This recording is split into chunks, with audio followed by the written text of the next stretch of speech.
Buenas noches, soy el capitán de corbeta de la Reserva de la Armada Nacional Pedro Humberto Castañeda y voy a hablar acerca de la diplomacia pública. Pero antes de comenzar a hablar de la diplomacia pública, considero que es necesario hablar de la diplomacia en general para decir que es un instrumento al servicio de la política exterior de los estados en tiempos de paz o en tiempos de guerra, a través del diálogo y la negociación sin tener que ejercer la fuerza.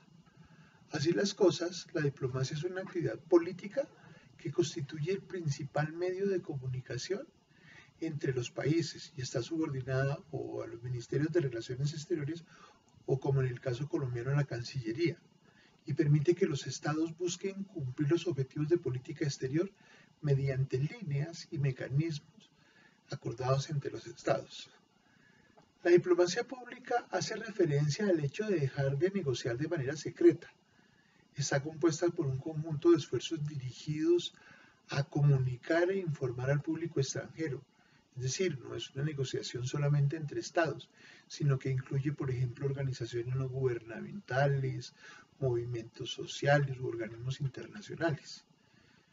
Con la diplomacia pública se deben proyectar valores e ideas hacia la sociedad de otro país.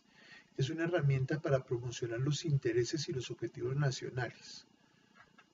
Las funciones que tiene la diplomacia pública están relacionadas con la recolección de información, la vocería y la representación del Estado y sus intereses, y de servir como un canal de comunicación entre el otro Estado y sus ciudadanos, y desde luego se espera encontrar capacidades y habilidades de negociación. El cuerpo diplomático contribuye de manera continua en la evaluación de las capacidades de los otros países y de las amenazas que se derivan hacia los intereses nacionales propios. Es por ello que la diplomacia dejó de ser solamente de relaciones y comunicaciones entre estados y poco a poco se ha venido incorporando en la sociedad civil y en los individuos de otros países.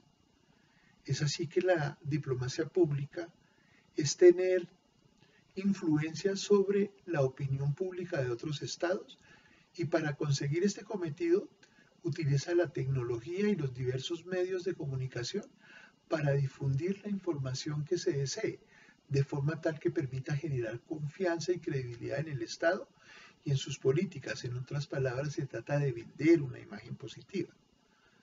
Cuando yo vendo una imagen favorable, facilito el apoyo de otros gobiernos y sus poblaciones, porque genera una actitud positiva que facilita el éxito de los objetivos y las políticas. Por el contrario, cuando proyecto una imagen negativa del país, lo que hago es restarle fuerza a las propuestas y obviamente poner en peligro la consecución de los intereses.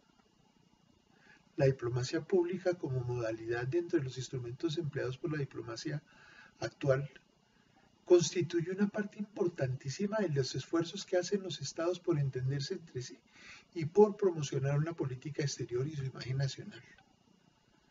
Como fenómeno específico, surgió gracias a la generalización de la cultura democrática y a los avances técnicos y sociológicos de los medios de comunicación. Este concepto de diplomacia pública engloba todos aquellos programas, tanto de información política como cultural y educativa, que cada gobierno soberano destina para defender y promocionar su política exterior y su imagen nacional ante los gobiernos extranjeros y los públicos activos nacionales y extranjeros. Pero para lograr este objetivo, nuestros diplomáticos han de curtirse mucho en campos como la comunicación, la sociología, la psicología y hasta en la tecnología. Ya no es suficiente con que nuestro diplomático esté seguro de que sus colegas de otros países entienden su política. También se tiene que esforzar para que la opinión pública nacional y extranjera la asimile, la entienda. De hecho, la explosión que se produce en la participación de la opinión pública en la política exterior y en la revolución en la comunicación se convierten en factores claves en la diplomacia contemporánea, que se han de tener en cuenta tanto en la formulación de la política exterior como en su ejecución. Muchas gracias.